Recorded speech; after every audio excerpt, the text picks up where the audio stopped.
From Ridley Scott, director of Alien. Yeah, you heard that right. Director of Alien produced the movie Mindhorn.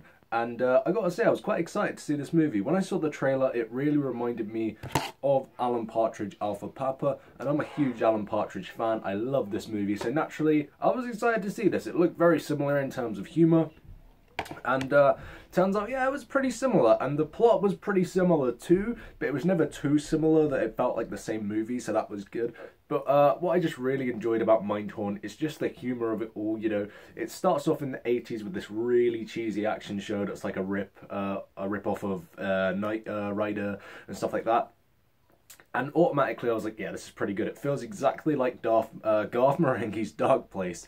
And I was like, yeah, I can see this really being a great movie. And then when it goes into present day, it never remains as funny as it was back in the 80s, but it's still a very enjoyable film.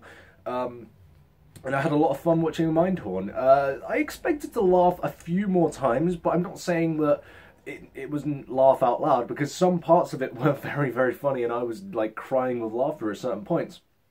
But I'm just saying, with Alan Partridge, Alpha Papa, I was laughing every few minutes. With this one, there really is fewer laughs, so that's one of the smaller gripes that I have with it. But overall, I had a lot of fun, and this movie was a blast.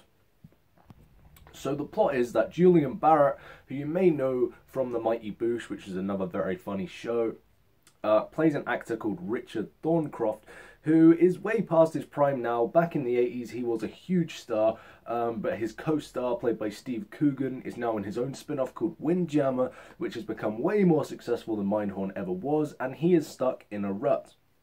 So there's a villain of the story who thinks that Mindhorn is a real person and says, you know, I won't like stop killing people until you get me Mindhorn. And then there's a whole murder mystery, some twists and turns, which was quite surprising for this sort of movie. And we have Mindhorn, and a lot of the movie is Richard trying to reconnect with old flames or with, you know, actors who he worked with before. But throughout, there's this whole action comedy element that really works. Now, the last scene of this movie is so funny. Throughout, there's like this sort of karate meditation technique that Richard Thorncroft talks about that he used when he was doing Mindhorn. And he does it with a certain character who's like shooting at him, and he's doing all these weird karate moves and like evading all the bullets, and it's like, oh my god, this is great. It was very funny. It was the funniest scene in the film. It has some very good dialogues and very good lines, much like Alpha Papa did. I'm going to stop comparing it to Alpha Papa now, because it's just not fair, because it's an inferior movie, but it had so much to enjoy. But it's never like a perfect comedy. It's never like a gut buster, and that was a shame, because I expected that. But so many times I was laughing hard, and I think the biggest problem with seeing this movie is that not a lot of people really know about it. So it wasn't actually very busy when I went to see it, so laughing was kind of awkward, because there was barely anyone in there laughing at it, and it was like, I feel like I'm just laughing on my own here, and it wasn't that good. So when you see a comedy, you need to see it with a packed room. And it's a shame to say this really wasn't a packed room, and it was very quiet in there. But overall, I love this sort of humour. It sort of has its elements of meta humour. It has those elements of like a show within a show, and I love seeing that. I wanted to see more of the Windjammer show, because we got to see quite a bit of Mindhorn's original show. We never saw anything from Windjammer, and I wanted to know what that was, because it looked bizarre. It was just Steve Coogan in a raincoat. So we never got to see any of that, and I wish we did, because I imagine it's probably hilarious. But I love how this movie took the 80s action show, turned it on its head, and showed us just how ridiculous they really are. Because when you think about it, old shows like even The Incredible Hulk, you know, those sort of shows, they're so terrible. But you watch them and you enjoyed them back in the day, and then you rewatch them, you're like, what did I like when I was a child? And that's exactly the case with Mindhorn. That's exactly what it is.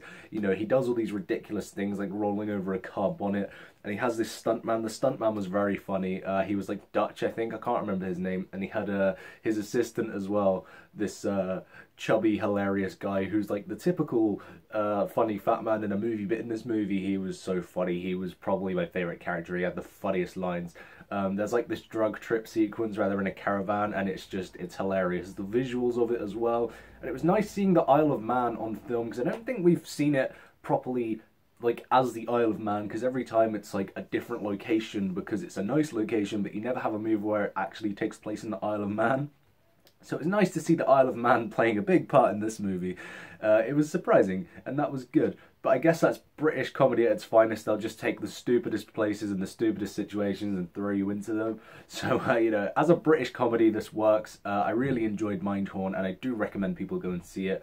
I don't know what else really would be worth seeing this weekend, because I saw Lady Macbeth, but you know, that's on its last show, so that won't be out. So the only movies you've really got are Sleepless, Mindhorn, and A Dog's Purpose, so this is probably the one to go and see.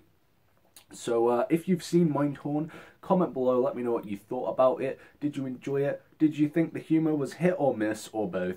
Let me know. Thank you guys for watching. I hope you enjoyed this review, and I will be bringing not really a review series, but I'm currently watching through the Alien anthology for the first time. So I'll be bringing a sort of ranking / review video rolled into one, I suppose, for you guys when I actually get through them all. Before Alien Covenant comes out, so look out for that. Anyway, thank you guys for watching, and I'll see you soon.